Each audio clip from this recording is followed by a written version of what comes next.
Ժողովուրդ, մեր առաջի թեման threshold tuning-ն է, այսինքն ունենք մի հատ ինչ-որ մոդել, որ արդեն գուշակությունները անում է, իր համար տենց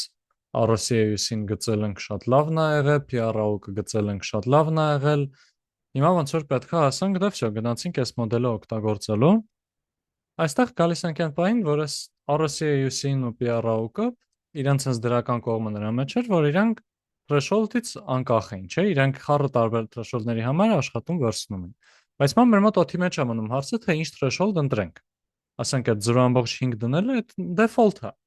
Այդ ուղղակի եթե տենց ավելի լավ բան չգիտենք, 0.5 ենք դնում վիճակն է, էլի, բայց այդ 50-50 այս կոմենտում մենք շատ օդից վերցրած բան է, էլի, մոդելը հեչ պարտավոր չի։ Ըստ դրա լավ տարանջատում անի։ Հարցը գալիս, լավ, օքեյ, 0.5 չէ, բա ինչ։ Հիմա պետք է ինչ-որ տարբեր ձևերով խառը օպցիաներ փորձենք ու հասկանանք, թե որն է մեր համար լավագույնը։ Հիմա թե ոնց ենք փորձում, կախված է լինելու մեր նպատակից։ Ու ընդհանրապես ոնց որ պետք է հասկանանք, թե ոնց է սա ազդում, եթե օրինակի համար իջացնում ենք մեր threshold-ը, նշանակում է ավելի շատ բաների մեկ ենք ասում, այդ նշանակում է, որ մեր բանը, recall-ը պետք է բանանի։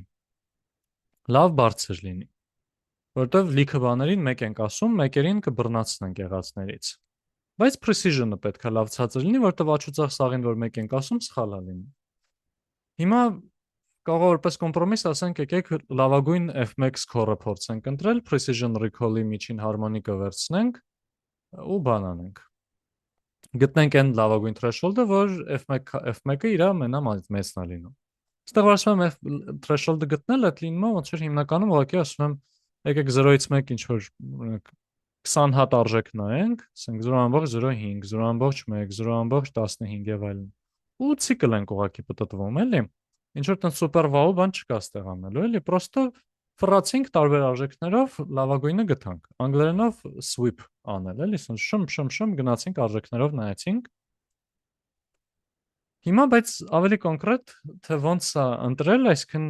որ sense հերթով արժեքներ փորձելով գնում ենք, հիմա վերջը լավագույն ինչ է ընտրել, կախված է լինելու 3 բանից։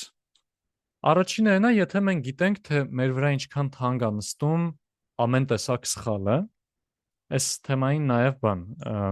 imbalance learning-ի ժամանակ կառնչվենք, որ եթե օրինակի համար սխալմամբ ասել 1 ու սխալմամբ ասել 0, օրինակ եթե հիվանդության մասին է, առողջ մարդուն տուն ուղարկելու, ասենց ասած, վճարը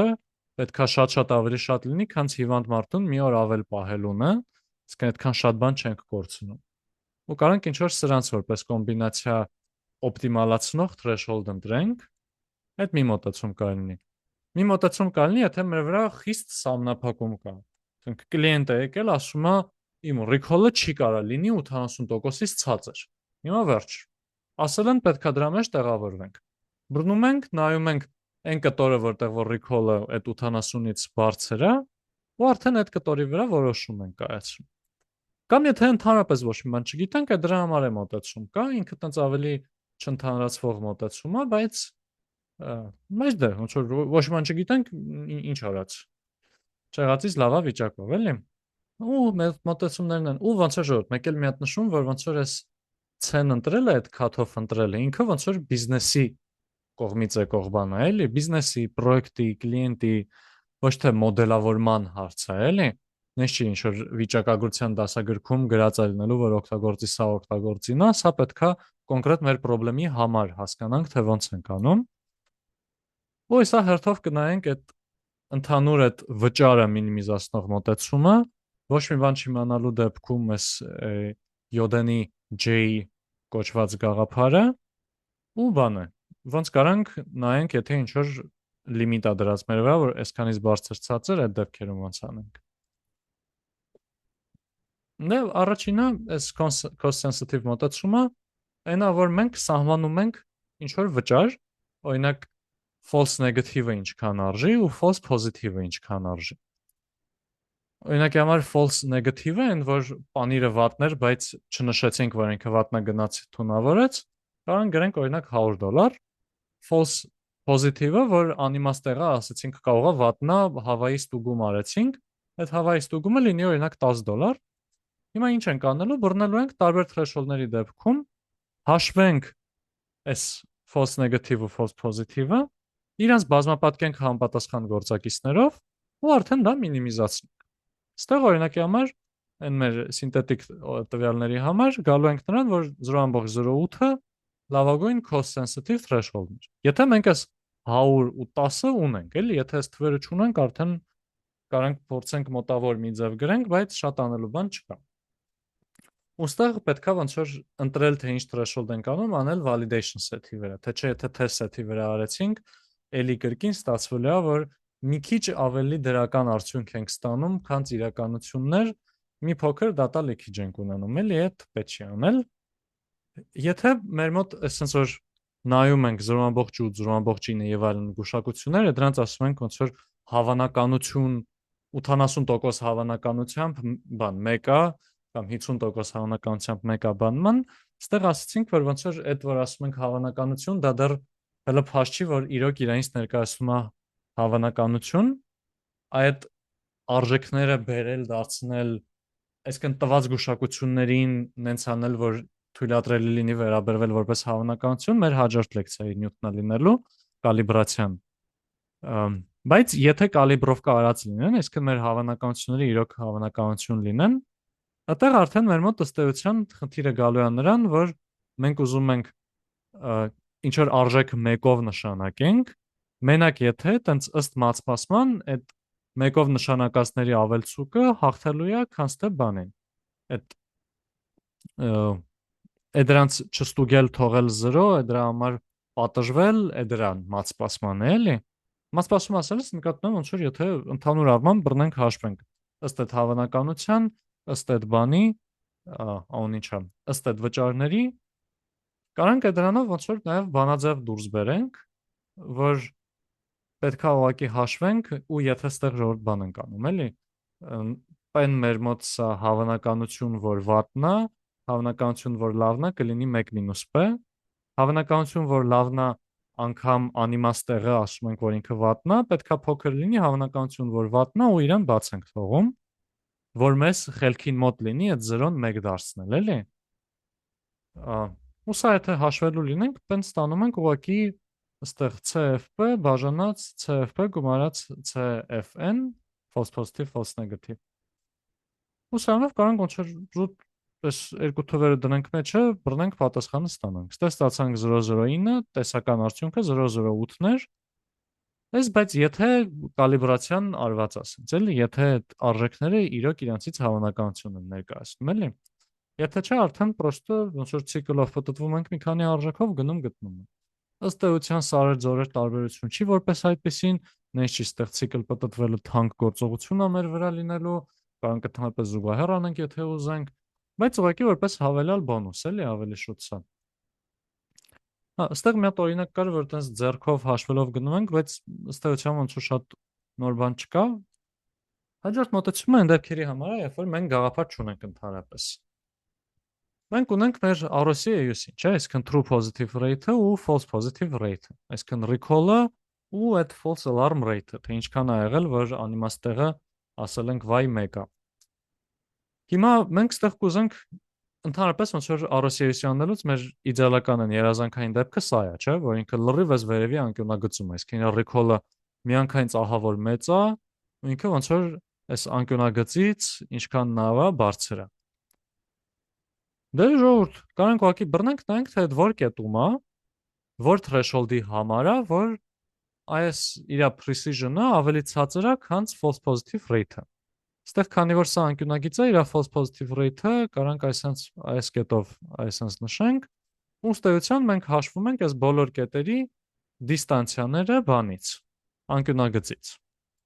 Ամենամեծ դիստանցիան այդ ամենաբարձր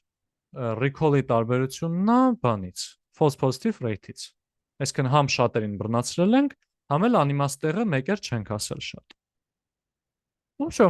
ըստ էության սաղ միտքը դա է, էլի։ Էլի ցիկլ ֆռալ երկու բանի տարբերություն հաշվով։ Ինչ որ կարող ասենց Yondeni J եւ այլն տենց ինչ որ բարդ բաներ լինի, բայց սաղ այս threshold tuning-ի գաղափարը բավականին ավելի հեշտ է, քան լիքը ուրիշ բան, որ ծածկել ենք, էլի։ Մեկ է ժողովուրդ, եթե ինչ որ խիստ լիմիտ է մեր վրա դրած, ասում են մի խոսքով ձև չկա, պետքա recall-ը ինչ որ բանից բարձր լինի, այդտեղ մեր մոտեցումը նա որ օքեյ, դե եկեք նայենք այն բոլոր cut-off-ները, այն բոլոր threshold-ները, որոնք որ ասենք 0.8-ից շատ բան են, recall ունեն, այդ դեպքում կնշանակի այս կտորը։ Հիմա այս կտորի մեջ արդեն գանք ընտրենք, թե ինչ ենք ցնվերցնում։ Եթե օրինակի համար ուզում ենք ինչքան նավորամ շատ մեծ recall ունենանք, ցեն կվերցնենք այս ինտերվալի վրա եղած ամենափոքր բանը։ Սա ըստ էության նշանակելու է տենց ոնց շատ փոքր C ընտրել, ինչը նես չի իդեալական է, որովհետև precision-ը իր վատ է, բայց կարանք նաև ինչ-որ ուրիշ բան սահմանենք, ասենք 0.8 recall ունեցողներից բարձր ընտրի ամենամեծ հնարավոր տտ կամ ընտրի նա, որի precision-ը ինչ-որ ուրիշ բան լինի, կարճ ասած, սաղից այն է, որ տարածքը կտրում ենք ու նայում ենք մեզ հետաքրքրող ինտերվալներ ու վերջ։ Ու սրանք կարան իրարից բավականին տարբեր լինեն, էլի։ Այստեղ նույն տվյալների համար 3-ն էլ հաշված է, ու տեսնում ենք, որ տենց բոլոր դեպքերում է լավ փոքր թվեր է, ու կարելի է նկատել, որ բոլոր դեպքերում է 0.5-ից լավ ավելի հեռու է, այսինքն եթե մենք 0.5-ով առաջ գնայինք, շատ ավելի բան զիբիլ մոդել էինք ունենալու, մինչդեռ մոդելը չէր զիբիլ, էլի, ուղղակի այդ մոդելին տված արդյունքներին նորմալ չէինք լսում մենք։ Այդ են նախորդ օրինակով բերած այն դեպքին նման կլիներ, որ ասենք մի հատ մոդել ունենք, այստեղ 0.2-ները 0-ներն են, այստեղ 0.3-ները 1-երն են, մենք եթե բռնենք իրան 0.5-ով կտրենք այն կողմ, կստացվի բոլորին 0 ենք ասում, շատ վատ է, բայց իրականում ուղղակի այս մոդելը այդքան ինքնավստահ մեծ արժեքներ չէր տալիս, ու այստեղ 0.25-ով եթե տարանջատեինք, իդեալական կաշխատեր։ Հիմա այստեղ սրա օրինակն է, որ 0.5 ընտրեինք, շատ վատ կլիներ, իրականությունը ավելի փոքր թվերի մոտ է։ Սա կարանք կազմակերպենք այս model selection-ից tuned threshold classifier CV օգտագործելով, ու ստեղ գրելով, թե ինչ ֆունկցիայով ենք ուզում ենք դա անենք։ Օրինակի համար ստեղ գրենք, որ false negative-ը հաշվի false positive-ը ու արա 100 անգամ false negative, գումարած 10 անգամ false positive։ Այս սրան որպես scoring գրելով այս բանը իրան, negative cost-ը տալով իրան այս matrix-ից բերած make scorer-ին, արդեն այդ կարանք կազմակերպենք։ Եթե իմի բերենք 0.5-ը 8-ից վերցրած թիվը իրան պետք չի վստահել։ Եթե գիտենք, թե ինչքան թանկ է մեր վրա նստում ամեն տեսակ սխալը, կարանք ըստ դրա ոնց որ մեր ակնկալվող վճարելու գինը հաշվենք ու գտնենք լավագույն threshold-ը, որ դա մինիմիզացնի։ Եթե ոչ մի բան չգիտենք, կարանք ուղղակի այդ մեր RCA-ին բռնենք ու այս անկյունագիծ չէ, էլի էս։ Չէ, անկյունագիծ։ Այս սրանից հեռավորությունները հաշվենք, վերցնենք մաքսիմալը, ու եթե մեր վրա ինչ-որ սահմանափակում կա, բռնենք այդ սահմանափակումը հաշվի առնենք, ու արդեն տակը մնացածի մեջ, ըստ այն սկզբունքի, որ մեզ հարկավոր է, ընտրենք։ Ու այդ սաղ կարանք կազմակերպենք ավանդական scikit-learn-ով։ Հետագայում էլի լիքը գրադարաններ ենք, էլի սովորում նես չի մենակ scikit-learn-ը, scikit-learn-ը ուղղակի այդ ֆունդամենտալ գրադարանն է, մենք որ ֆունդամենտալ բաներն ենք իմանում, դրա համար ավտոմատ ամեն ինչը դրանով է արվում, էլի։ Բայց հեսա արդեն հաջորդ շաբաթ ծառերին որ անցնենք, կանցնենք իմ սիրելի Light GBM գրադարանին օրինակ,